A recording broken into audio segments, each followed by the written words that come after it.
This is like take 10 because I just ramble so much. Hello and welcome back if you're someone who's watched my videos before, but if you're new here, my name is Jess and I post sewing content. I really like to make my own clothes. I really like to recreate dresses that I take inspiration from, and I like to make my own sewing patterns. Now, I have some goals for 2025. I feel like 2024 was a wasted year for me. 2024 was the year that I released my first sewing pattern. I gained a really great community on YouTube, and I feel like I had some success on Etsy with my sewing patterns. I ended up releasing 3 in total. My goal was 5 for 2024. Fell short there, but I still feel like I actually had some really great traction on those sewing patterns. But I went through some phases in 2024 where I just kept losing my sojo, which is my sewing motivation. And when that happens, I can go for weeks or months without touching my sewing machine, and I don't like that. So coming into 2025, I thought, what do I want to achieve? I really want to grow my sewing community even more on YouTube and on Instagram and all the platforms that I use. But I want to get more consistent with creating content. I love making content. I love filming, I love editing, I love sewing, I love making sewing patterns. So why not do it more often?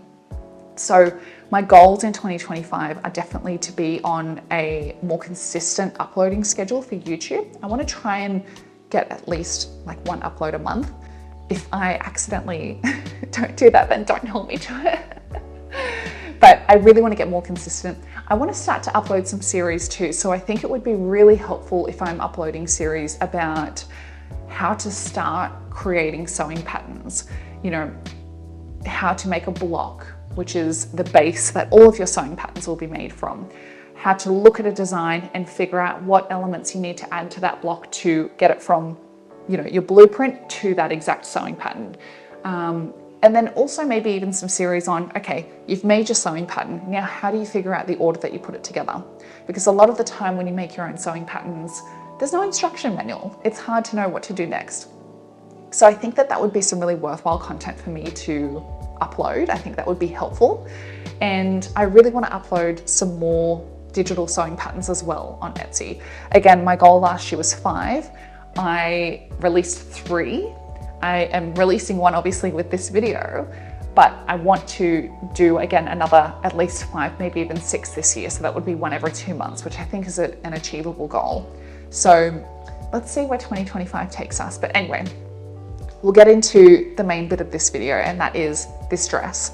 So I moved to Melbourne this year. The weather is very different to Sydney, and I spent some time in 2024 making some projects that I didn't film, but I made some items that I could actually wear to work, because a lot of the time when I'm sewing these cute dresses, like I don't really get to wear them, because what am I going to wear, you know, a big puffy sleeve bow front dress to?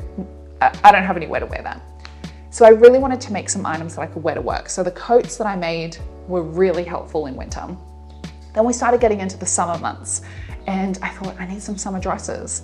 So I actually went to go shopping. I went to look at a dress that's from Chic, which is an Australian brand here. And it's a really simple dress. It was like a collar, you know, sleeveless button front maxi dress. And I showed one of my work colleagues and I said, oh, I'm gonna go try this on. She said, why are you not making that? And I thought, why am I not making that? It is a really simple dress, but I still went and tried it on. I'm glad I did, because when I tried it on, it was the worst fit that I had ever seen in my life. I didn't realize that it was like an open back dress. So all of my bra was showing. If you move the wrong way, your back is showing. And I thought, I can't, like, it's such a great design. I can't wear that to work though. So straight after that, I went to Spotlight and I found some fabric that would be suitable. And I made the dress in the way that it should have been in my mind, which is closed back, covering my bra, and appropriate for work. And I loved it.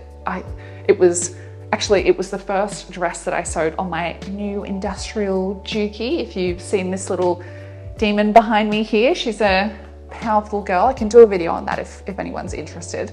But I didn't film it because, again, it was the first project I sewed on this machine, and I knew that there would be a learning curve with this machine, so I just wanted to like take my time and not worry about it. But I had so many beautiful interactions when I posted that dress on this sewing group on Facebook that I'm involved with and on my Instagram. So I thought I need to make it again, but in another color. So I found a really beautiful like tan nude beige colored cotton sateen, which has a little bit of stretch to it. I definitely suggest something a little bit stretchy. Not a woven, not a knit, but a woven with some stretch would be perfect. And I remade the dress, obviously filming everything. And I have made the sewing pattern, graded it, and it will be available on my Etsy. So the link will be in the bio. I sell my patterns for really cheap. They're only 10 Australian dollars. I think Etsy puts like a fee on top, so maybe they're about 11. But they're super affordable and it's just a really easy dress. But I'm just really happy with the outcome. I love the white version that I made in this dress. And now having it in another color just means that I can wear it more often during the week. So I'm really excited to share it with you. So thank you for listening to my 2025 goals. And if you're wanting to see the full tutorial on how I made this dress, then stay tuned because that will be coming up right now. So we're starting off this dress by working on the yokes on the front and the back of the outer pieces of the dress. And this is actually done with a flat felled seam. If you don't know what it is, don't worry, I'm going to show you.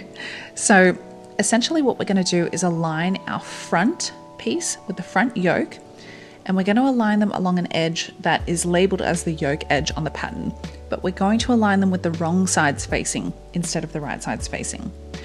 We're also going to make sure that these pieces align really well at the center front edge so that the dress is aligned when it's on. And we're actually going to sew this with a 2 centimeter seam allowance. So we're going to press all of those seams up towards the neckline, and then we're going to trim the seam allowance from the front piece, which is the bottom seam allowance that you can see here. I like to trim it down to about 0.5 centimeter in width. The seam allowance from the front yoke, which will be the top seam allowance, will still be 2 centimeters wide. And this is what we're going to fold in half to meet the stitch line. And we're going to fold it over again, which is going to cover the raw edge. We're then going to press this really well, and we can just top stitch the top of that folded seam about 1/4 centimeter from the folded edge. And we're going to repeat this on the other side as well. Then we're going to do my least favorite activity, which is darts. I really don't like darts. I don't know why. They're very simple, I just don't enjoy them.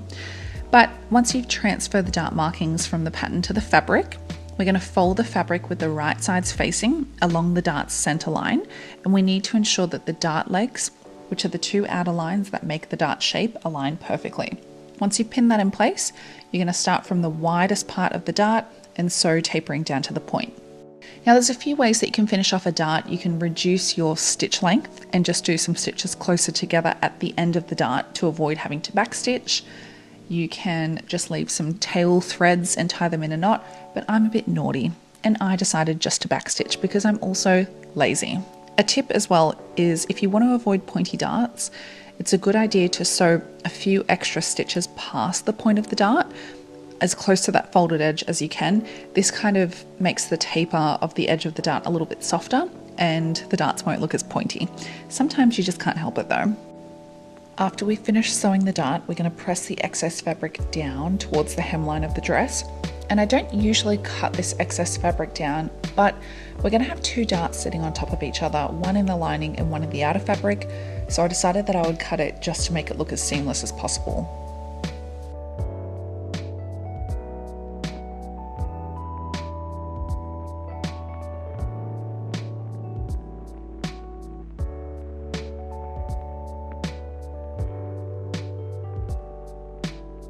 We're then going to finish off the yoke on the back of the dress, and we pretty much do that in the exact same way as we did in the first step. It's just that now we have our back piece and our back yoke piece instead of our front and front yoke pieces. But again, the same steps are followed. So we're sewing these 2 pieces of fabric together with the wrong sides facing with a 2 centimeter seam allowance, and then we're doing the exact same steps with trimming the seam allowance, folding it over, top stitching.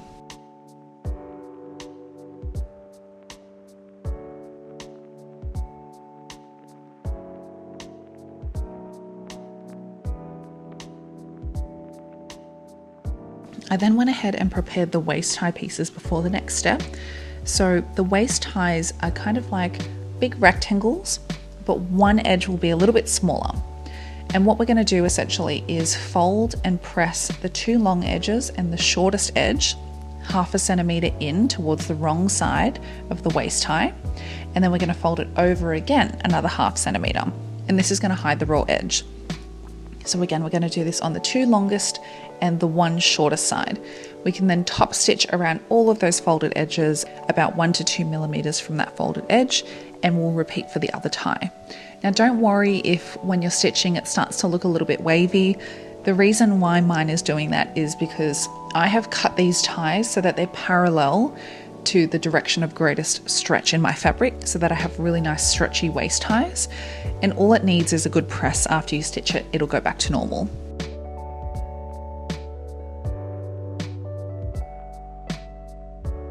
There will then be one remaining edge of your waist ties that is raw and unstitched.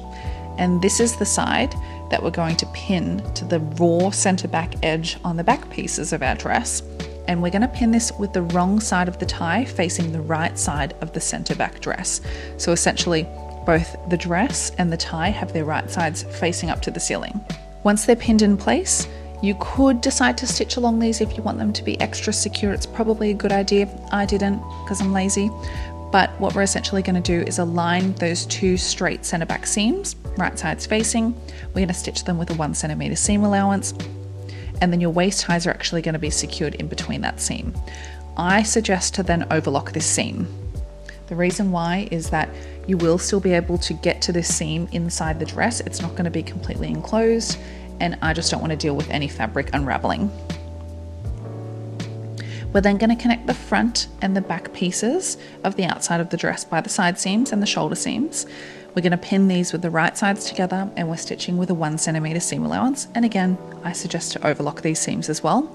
We're then going to repeat for the other side of the dress. So you're going to have the outside shell pretty much made at this point.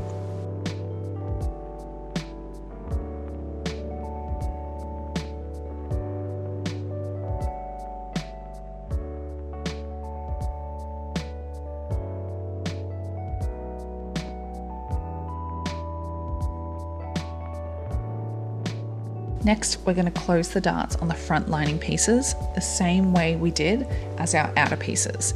Now, because I'm using the same fabric for the lining and the outside of the dress, it can be a bit hard to see what I'm doing, but bear in mind, any of the lining pieces won't have a yoke, so that's the easiest way to tell them apart. Now, our lining pieces are still separated at this point, but what we're going to do is attach one of the front lining pieces to the corresponding back lining piece. And again, you're just going to do that by stitching the side seams and the shoulder seams, right sides facing, and again, 1 centimeter seam allowance. I suggest to overlock these edges. We're going to repeat on the other side, but you'll notice that the center back seams will not be connected in the lining. So our lining is essentially split in half. You've got left and right sides.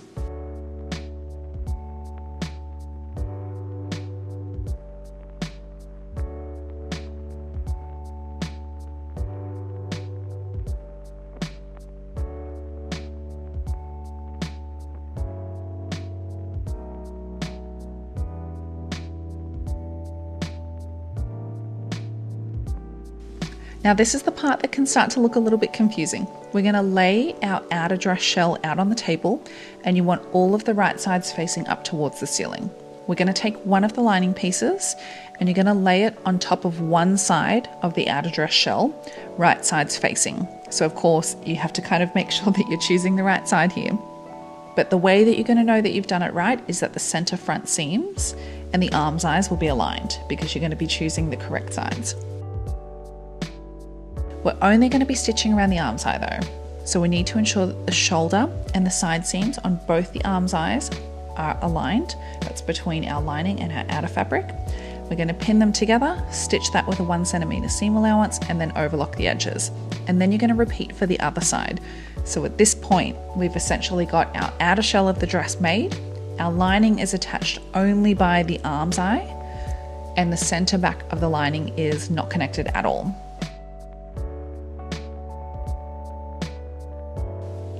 To ensure that the lining doesn't roll out when we're wearing the dress, I like to do something called understitching, and this is where we essentially go inside the dress, we get that seam allowance and we push the seam allowance to the lining side of the dress, and we're going to stitch along that seam allowance about 1/2 centimetre from the seam line, and that's going to secure the seam allowance to the lining side of the dress. This stops it from rolling out when you're wearing it. So at this point, your outer shell of your dress will look almost complete, and the lining is attached only by the arm size, with the centre back seam of the lining still unstitched. Now we need to close up the centre back seam of the lining pieces with what I am going to call an augmented burrito method. Now, it's probably easier to see this being done instead of trying to explain it. So to do this, we're going to lay the dress out on the table, and we're going to open it up to expose the lining, which will have the right sides facing up. We're going to take the 2 unstitched centre back edges of the lining and fold them out, so you're flipping them out towards the sides of the dress, ensuring that you're folding all the excess fabric underneath and out of the way. You should then be able to fold the dress in half and align those 2 raw centre back seams with the right sides facing. All the other parts of the dress are going to be rolled inside or pushed out of the way, kind of like a burrito.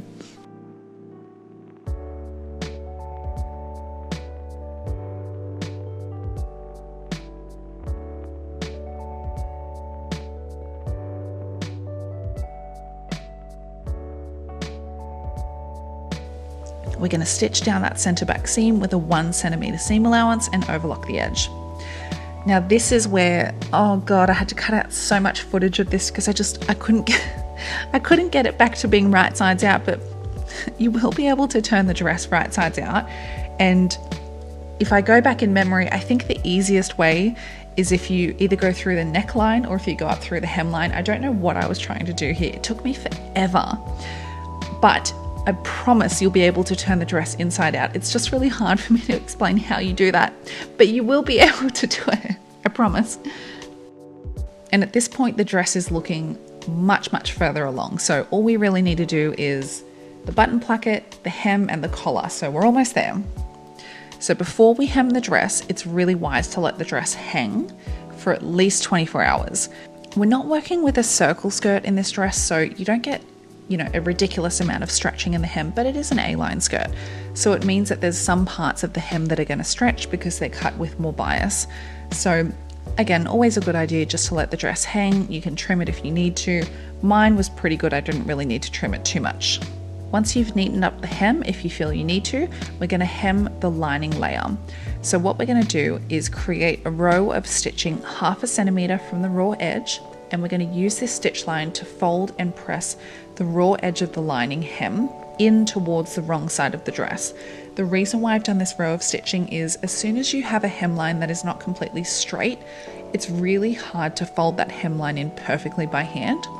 So that little row of stitching just allows you to fold on the stitch line, and it's like perfect every time. We're then going to fold that again to hide the raw edge, and we're going to top stitch it down about 1 to 2 millimeters from the folded edge. That's all we need to do to hem the lining. The outer layer of the dress actually has a hem facing, so we're going to finish the outer layer off a little bit differently. And I apologize that the hem facing pieces on video all look the same. I promise that in the pattern they're marked and labeled really well, and the instructions are really clear, so it's a little bit easier. But what we're going to do is take the 2 back hem facing pieces. These are essentially just pieces of fabric that are replicating the lower half of the dress. So we're going to stitch the 2 back hem pieces at the center back seam. It's all labeled on the pattern, so don't worry. And then they will be stitched right sides facing with a 1 centimetre seam allowance. You'll then be able to stitch the side front edge on the front hem facing pieces to the side back edge on the back hem facing pieces. I promise it's easy in the instructions. Again, we're going to stitch these right sides facing with a 1 centimetre seam allowance, and then press all of your seams open flat.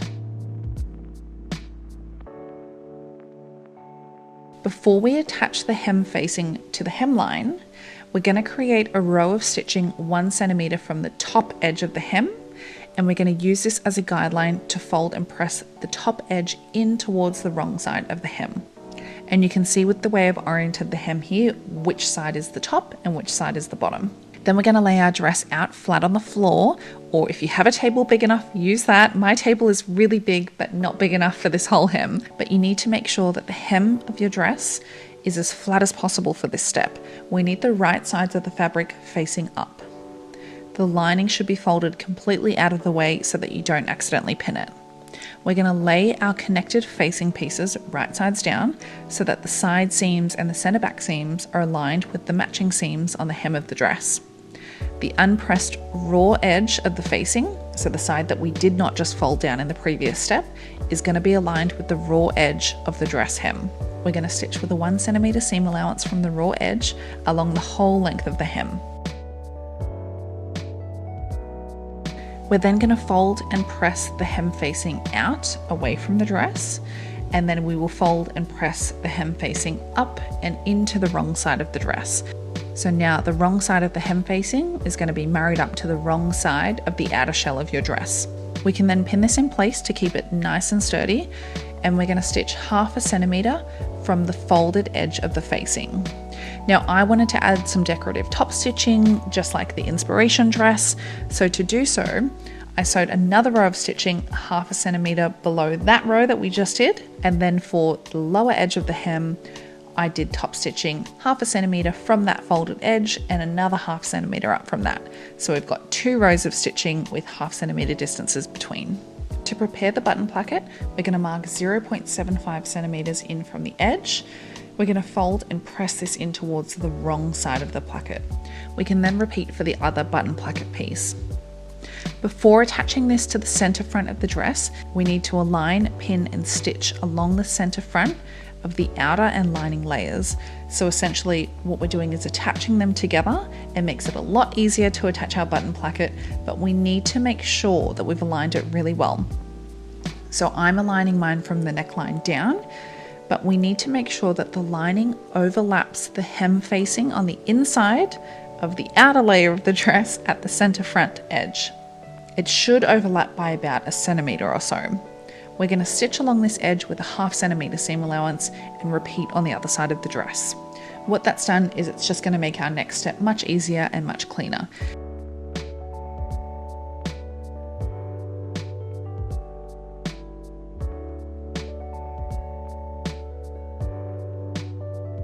So we're going to take the unfolded edge of the button placket and we're going to align that with the edge of the center front of the dress, right sides facing, and we're going to start that at the neckline. When we get to the hemline, we're going to trim off any excess placket length, leaving yourself with about 2 centimeters. We can fold this excess length up and in towards the wrong side of the placket, and we're going to stitch along the whole length of the center front raw edge with a 1 centimeter seam allowance.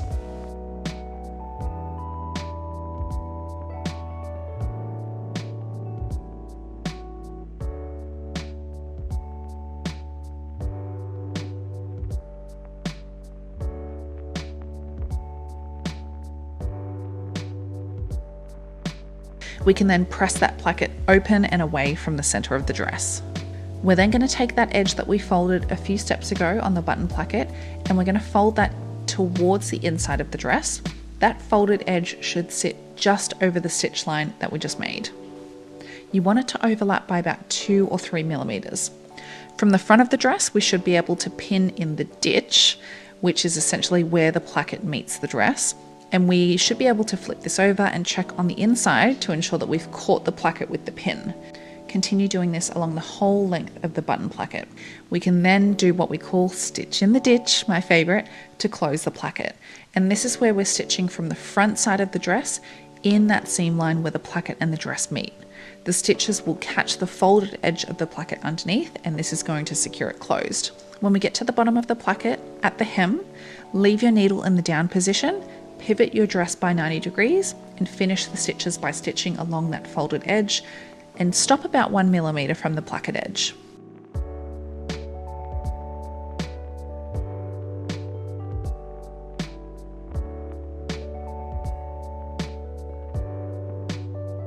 To finish off the button placket, we're going to top stitch along the length of the placket with a 1/2 centimeter distance from each side. So I've done this 1/2 centimeter from the folded edge and 1/2 centimeter from where we just stitched in the ditch. I've then gone ahead and applied a thin fusible interfacing to the backside of both the collar stand and the collar pieces. We're going to place the two collar pieces together with the right sides facing and stitch with a 1 centimeter seam allowance along all of the edges except for the one that I've marked on the pattern that says leave this edge unstitched. You'll know which one when you see the sewing pattern. We can then trim off the excess seam allowance, turn the collar right sides out through the unstitched side and give it a really good press. I've also gone ahead and top stitched with a 1/2 centimeter distance from that folded edge.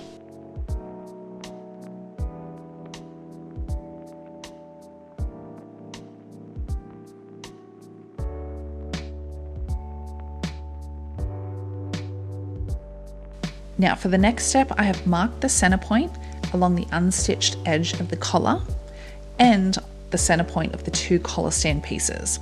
What we're going to do is pin the unstitched edge of the collar to the right side of the upper edge of the collar stand pieces, ensuring that the center points are aligned.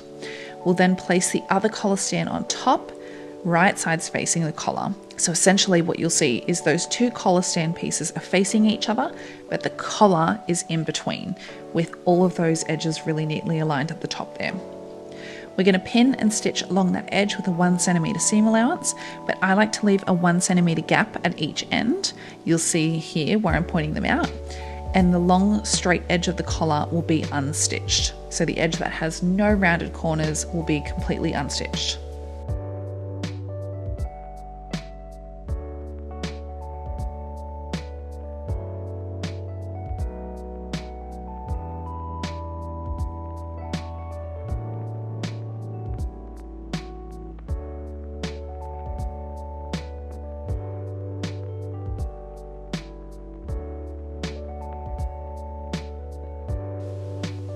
We're going to trim the excess seam allowance along the curved edges and the longer edge, and we'll turn the collar right sides out and give it a really good press.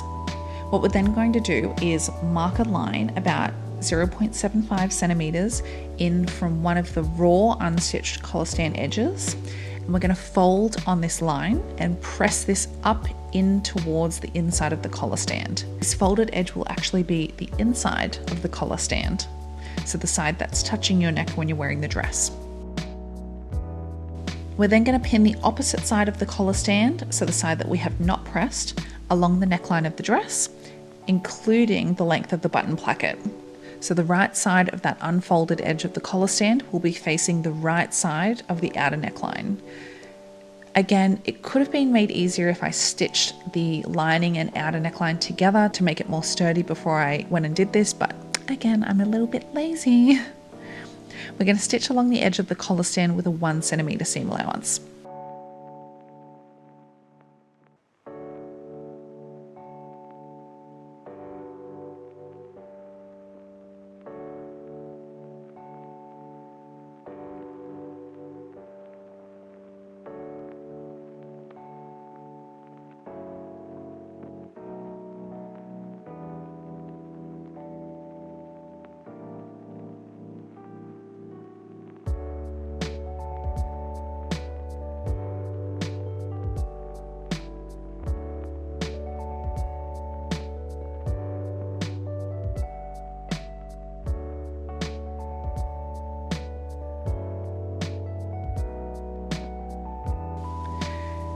Once we've done this, we're going to press the excess seam allowance up into the collar, and then we should be able to take that collar edge that we folded a few steps ago, and we're going to fold this down towards the inside of the dress so that it covers the stitch line along the neckline.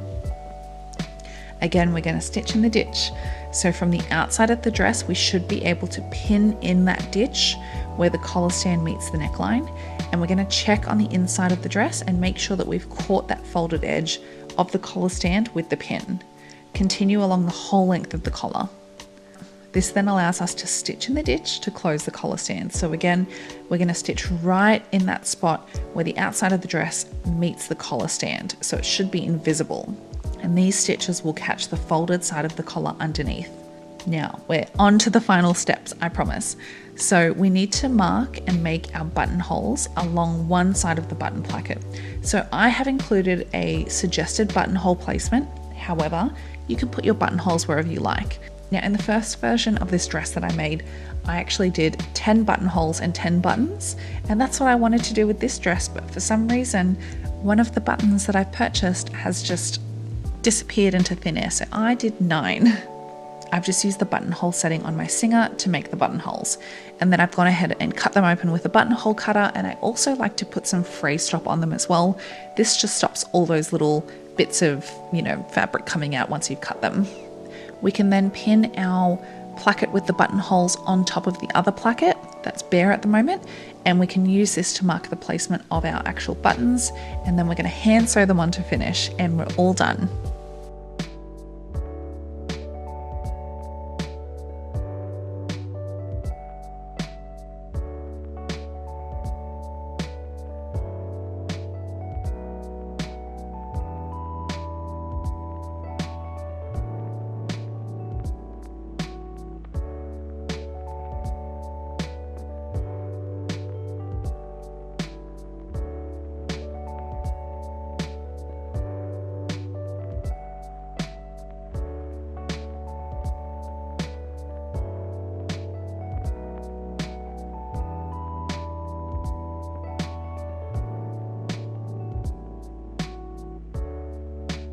Now, if you've made it this far in the video, then thank you so much for watching for majority of the duration.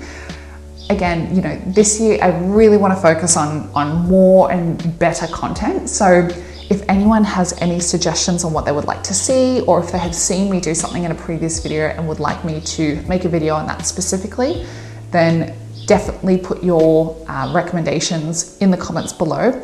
I want to work with the community that I've built here on YouTube and on Instagram. And I want to give you guys content that is actually enjoyable for you and something that is going to help you in your journey in making your own clothing. So all suggestions are welcome. I hope you enjoyed watching me make this dress. And if you decide to go ahead and make this dress for yourself, then please tag me on Instagram, because I love resharing everyone's creations. And I'm looking forward to seeing what you make.